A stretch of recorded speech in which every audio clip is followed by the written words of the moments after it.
We're learning new details tonight, nearly 24 hours after a massive manhunt ended with the suicide of a man wanted for the sexual assault of an 82-year-old woman. 24 Hour News 8's Joe LaFurgey is live near Hastings with what he learned. Joe? Marley, Mike Cooley's body was found about 60 yards off of Yackley Road where we're standing right now, right back towards that thicket. He did leave a suicide note, according to police, that released today. That's new information, but that note did little to explain why this all happened.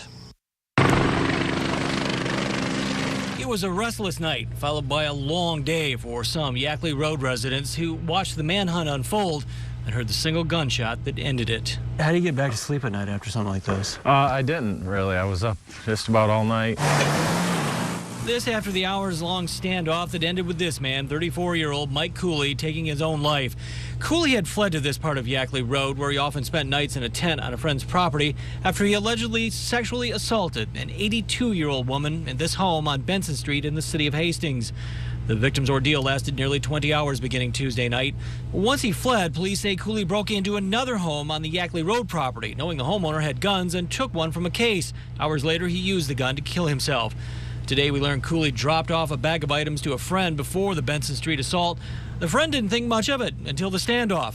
When she opened it, she found a suicide note. It was just basically that he had nothing left to live for and had some contact information for some family.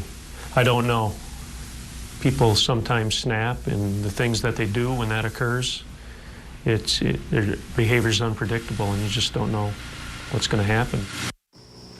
That is not the only question we found that went unanswered today. Cooley was considered an absconder after he cut off the electronic tether he was supposed to wear as a condition of his parole from a 2009 drug case. Now, in general, local police are notified, and the absconders unit with the State Department of Correction goes knocking on your door if you do something like that. We called the state to try to find out how many times they went looking for him and when they started looking for him. According to state records, he went on the absconder list on July 30th, but our calls were not returned. Live in Rutland Township near Hastings, Joe LaFurgey, 24 Hour News 8.